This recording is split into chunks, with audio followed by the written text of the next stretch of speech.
When my parents made a family tree for my niece's school project, they left me out, like I never existed. I asked why. My mom said, "We didn't want to confuse her with someone who doesn't belong." Her voice had that vocal fry, dragging out belong, like she was annoyed I even asked. My brother added, "It's just easier to pretend you're not part of it." I stood up and said, "Fuck you both. Keep cutting me out, but don't cry when your world falls apart." I left. 2 years later, I did something that ruined everything for them. Now they're calling nonstop, pleading, "We were wrong?" I don't post much, but I've lurked on r/relationship_advice and r/a_myth_asshole for years. I always thought people exaggerated their drama, but now I'm in my car outside my parents' place, typing this with shaky hands. Yeah, whatever. Am I overreacting, or is my family just this cold? Here's what happened tonight, not the big event, but the thing that snapped me. For context, I'm Bryce, 28, oldest son. I've always been the weird one in my family, not cool quirky, just. I never clicked with my parents, Mom, Lillian, Dad, Thomas, or my younger brother, William. Will's the golden child. Everything's about him, holidays, birthdays, whatever. I'm used to it, it's background noise now. I show up, keep my mouth shut, avoid drama. My niece, Paisley, 8, Will's daughter, had this school project, a family tree poster with pics and names. My mom texted a week ago, asking me to help since I'm good with computers and Paisley likes me more than them. Probably true, cause I talk to her like a person. I show up. Paisley's there with markers, glue, and printed photos my mom got off social media. It's normal, but then I notice the poster skips me. It's got my parents at the top, aligned to William and his wife, Adelaide, then Paisley and her brother. No me. No photo, no name. I laugh, like, ha ha, good one, did you forget me? I say it out loud, not shouting, expecting, oh, whoops, let's add you. Except my mom gives this blank look, not guilty, just nothing. She shrugs and says, "It's more straightforward this way." Less confusing for Paisley? That fry in her voice, like I'm the problem. I'm like, what's confusing? She knows I'm her uncle. She calls me Uncle Bryce. My dad's in the kitchen, scrolling his phone, silent.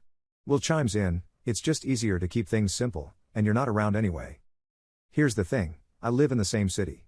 I see Paisley more than their other friends or relatives. I go to birthdays, pick her up from school, and babysat when Will and Adelaide were at a wedding. I stare, wondering if this is a joke. My mom doubles down, "It's not personal. It just doesn't make sense to add someone who doesn't belong in the core family." That belong drags with vocal fry, like she's dismissing me. When I ask what that means, she gets annoyed, saying, "You always make things about yourself." She starts cleaning the kitchen, done talking. Will sits back, looking at me like I'm the awkward one. I can't describe what that feels like, standing in my old house, looking at a poster where I don't exist, everyone acting like it's normal. Paisley hears us, comes over, asks, "Where does Uncle Bryce's picture go?" My mom tells her, "Don't worry, I'll explain later." I keep my cool for Paisley but can't let it go, not after years of being left out of group texts, last-minute invites, and hearing family news on Facebook. I say, "So, I'm not family to you?" Will says, "You're always off doing your own thing. Everyone knows you don't fit in here." I snap. I stand, push my chair back, it hits the wall, and say, "I'm done. Keep erasing me, but don't come crying when your perfect little world falls apart." My mom turns red, tells me to get out if I'm talking like that in front of Paisley. I grab my jacket, slam the door. I hear her yell my name, but I'm halfway down the driveway. I sit in my car for 10 minutes, scrolling through my phone, trying not to text anyone. I almost called a friend, but I feel lame. Instead, I think about all the times I've been the backup plan, the afterthought. Seeing it on a poster board and glue made it real. I texted my mom later, "You made your choice. Don't ask me for anything again." She left me on read. Will texted, saying I was overreacting, to grow up. I didn't reply. I'm pissed but relieved. If they want me gone, maybe it's time I show them what that looks like. I'll see how long it takes them to notice when the person they don't need disappears. I'm not letting this go. Update if anyone cares. Update 1. Some replies and messages made me realize I'm not alone. Thanks for that, Father. The last couple of months have been a wild ride, and I'm not sure where the line is between petty and justified. After the family tree erasure, I stopped talking to them. Hard stop. No replying to texts, skipped family dinners, turned down last-minute come watch Paisley's soccer game stuff. My dad sent a thumbs-up emoji, his way of handling conflict. My mom tried calling once, hung up after 2 rings. William posted a fake deep family is everything meme on Facebook, tagging everyone but me. Whatever. Here's where it got interesting. My family's always relied on me for tech stuff, setting up Wi-Fi, fixing Netflix, phones, laptops, and their side hustle, nothing cool, trust me. I handled their website, emails, payments, and all the boring stuff they refused to learn. It wasn't paid, it was, you're good at this, help your family. I've spent more time fixing their crap than hanging out as people. After they said I'm not family, I stopped. Didn't answer when my dad called about his phone not syncing, didn't update their website when it showed errors, left my mom on read when she texted about a bounced card payment. At first, it was funny. I figured someone else would step up. Nope. Weeks go by, website's down, emails bounce, stuff piles up. My mom called, which she never does unless it's an emergency. She sounded annoyed, like I was slacking. We need your help. The site's broken. Your dad can't log in. Why are you ignoring us? That fry in her voice, dragging ignoring, I said, you said I'm not family. Ask William. She hung up. The next day, William texts, seriously, grow up. I ignored it. Adelaide, William's wife, DM'd me on Instagram, asking if I could fix things for Paisley's sake, since the business pays for her activities. I didn't answer. A mutual friend said my parents were complaining at a party, saying I abandoned them. Their social circle thought I was the good son for handling their tech, so now they're getting questions about why nothing works. My mom texted an apology, but it was about how hard things are for her, not what they did. It's not too late to fix things if you help. Family sticks together? I replied, if you want my help, pay me like anyone else. She sent a long text about how family shouldn't ask for money, I'm selfish, cruel, blah blah. I sent my rates. She didn't reply. Meanwhile, William tried fixing the site, changed the password, I got a notification, then the hosting service emailed that the account was locked for suspicious activity. I laughed so hard I nearly choked. Adelaide called, said William was stressed, and I was childish. I told her, I'm doing what your family wanted, she cried, hung up. Stuff broke down for real. Payments stopped, emails bounced, and regulars texted me since my number was on the site. Lamau, I told them I wasn't involved. Paisley's school sent a fundraiser form, Adelaide couldn't log in, tried guilt-tripping me. I didn't reply. William got aggressive, showed up at my apartment, pounding on my door, saying I was destroying their business, ruining Paisley's life. I told him to leave. He shoved me, tried pushing in. I blocked him, said I'd call someone if he didn't go. He called me an asshole, left. I slammed the door.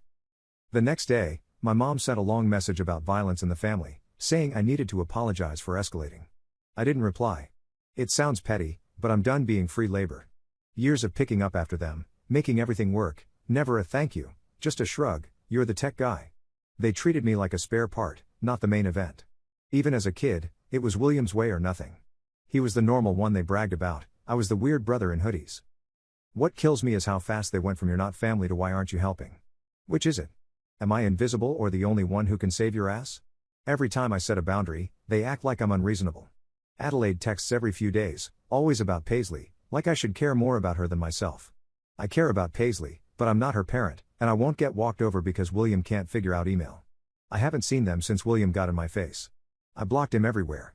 They're talking about me to everyone. My cousin messaged on Snapchat, saying my mom's been saying I'm having a hard time, acting out. I told her I'm fine, just busy.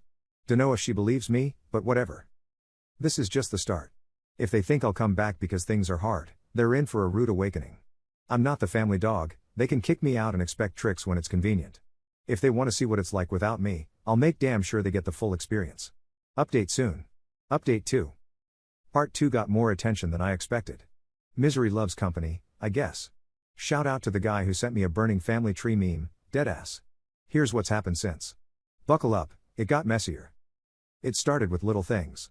Nobody reached out for a month, usually, my mom sends a hope you're eating text, even when we're fighting. Nothing. I was relieved. Then I got weird calls from unknown numbers. When you stop fixing messes, they start asking for help in the wild. My cousin Arya called, my mom asked if anyone could reset the website. Arya's useless with tech, told them to call a pro. A high school acquaintance said my dad was at a party, complaining about kids not respecting family and the business being under attack. Like, I'm a hacker or something. Classic Thomas, blaming everyone but himself. I let it roll off. Then my mom called out of nowhere, no hi, just, we're getting late notices and bank threats. Did you do something to the accounts? That fry, dragging accounts, I said, I haven't touched anything. You said I'm not family, remember? She got quiet, then asked if I'd talk to William because he's stressed. I said no. She hung up. William texted, saying I'm ruining everything, need to fix what I broke. I didn't break anything, I stopped being their insurance policy. Background, my parents refinanced their house to float the business years ago. My mom bragged about taking a risk for the future. They assumed I'd bail them out, patch things up. Not this time. They're feeling the heat. Adelaide tried again, showed up at my place with Paisley. Paisley handed me a drawing of us at the park. Adelaide stood in the hall, asking if I could make calls so that payments would go through. She said Paisley was scared they'd move. I said, I'm not the one who made things this way. Adelaide cried, tried getting in my face about family never turning their back. I closed the door. Paisley kicked it, that stung, but I didn't open it. William got nasty, left a voicemail. If you don't fix things, everyone will know what a selfish piece of trash you are. I didn't reply. At the grocery store, he accidentally bumped me, then yelled about me destroying the family. People stared. I told him to leave me alone. He wouldn't, so I pushed his cart away. He slapped my hand, said I was dead to him. I walked out. My mom sent a group text, me, William, Adelaide, my dad, begging for help, the bank's calling nonstop. We're at risk of losing everything? I replied, you made your choice. Deal with it. My dad left a voicemail, threatening legal action if I didn't restore the business. I laughed, played it for a friend. He has no idea how it works. The only reason anything ran was that I didn't touch a thing, but I wasn't helping now. Their social circle noticed. People from my community group asked if I was okay. My mom said I'd gone off the deep end. I said I'm fine, not involved. Word spread. My parents stopped posting happy family stuff online, no group pics, no Paisley's soccer trophy. People put two and two together. I went to their place to grab old stuff they were donating without asking.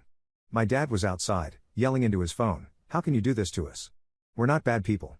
He saw me, hung up, glared, and said nothing. I grabbed my boxes, left. My mom grabbed my arm, crying, but I pulled away. She slapped me, said I was breaking her heart. I said, you broke mine first. Family friends, gossipy ones, asked what's up, why my mom was upset, and why William looked like he hadn't slept. I told the truth. I helped because I thought that's what family did, but they said I'm not family, so I'm done. Some took my side, some didn't. That's life. My parents tried a loan to cover business problems but got denied, missed payments, bad credit. They assumed I'd patch things before it got this far. William tried fixing the website, but got locked out of their main account. They can't access customer info. Adelaide posted a rant on Facebook about loyalty and betrayal. Everyone knew it was about me. I thought I'd feel bad watching it fall apart, but I don't. Not after years of being the backup, the fixer, too much or not enough for their story. I'm tired. William showed up at midnight, banging, yelling, until a neighbor threatened to call the cops. He left. I blocked him everywhere. I hope they sit with it. Maybe they'll think twice before erasing someone who doesn't fit their perfect story. I'm not done yet. If they want real consequences, I'm ready. Part 4 soon. Final update. It's been wild. I thought things would fizzle out, but every day I hear about a new meltdown at my parents' place. If you told me 2 years ago I'd be spammed with desperate calls from people who said I didn't belong, I'd have laughed. Here we are. Buckle up. It hit me that things were different when my mom texted at 3 a.m. I was up, playing on my Switch, ignoring my phone. She kept calling, so I blocked her. The next day, 20 missed calls, voicemails, emails titled urgent. The bank staff caught up. My cousin Arya texted, my mom was crying at church, saying, Bryce abandoned us, now we're ruined?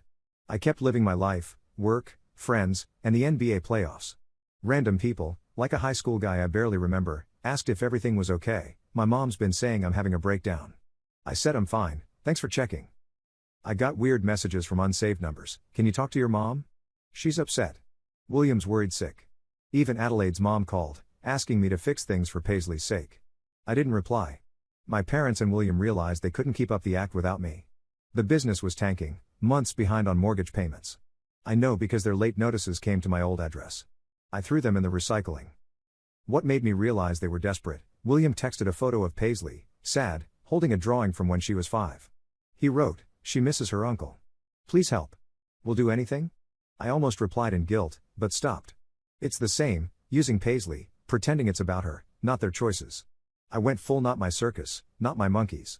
I texted William, you made your bed. Lie in it. He replied 10 times, saying I'm heartless, family forgives, Paisley's the victim. Hours later, Adelaide called, in tears, we might move in with my parents. It's falling apart, I said, you said I wasn't family when it was convenient. I'm returning the favor. She hung up, slammed something. The calls didn't stop. My mom used new numbers, my dad texted for the first time in years, we were wrong. Please come home. I didn't know what to say, so I didn't reply. New numbers, voicemails, emails, even a letter, Pages of my mom begging, please, we were wrong. I tossed it unopened. Their social group put 2 and 2 together, my parents are getting iced out. A neutral family friend texted, your folks are in a bad way. I said I gave them every chance, they chose this. He said, sounds like they're facing consequences. No, I don't feel guilty. After years of being the backup, scapegoat, free tech support, emotional trash can, I stopped giving a damn. People say, you'll regret it someday. I feel lighter than ever. Paisley's young, didn't do this, that sucks, but I'm not letting them use her as a pawn. She's got parents, they can explain why things are a mess. The last time anyone got through was William pounding on my door. I answered because my neighbor was about to call the cops. He was crying, babbling, please, you're my brother. I'm sorry. We need you, I said, you said I don't belong. Now you see what it's like. He tried pushing past, I shoved him back. He stood there, left. I locked the door. Now it's random calls, voicemails from my mom begging, promising money, whatever. I delete them, don't listen. Some say I'm cold, but if you knew how many years I spent as a ghost, you'd get it. I'm not here for family as everything speeches. I did everything, and when they said I didn't matter, I listened. Now they're begging, and I'm living my life. I don't know the next chapter, but I'm not scrambling to fix it. If you're the black sheep, no, you don't have to stay in their story. You can walk away. Sometimes they'll realize what they lost. Doesn't mean you owe them a damn thing.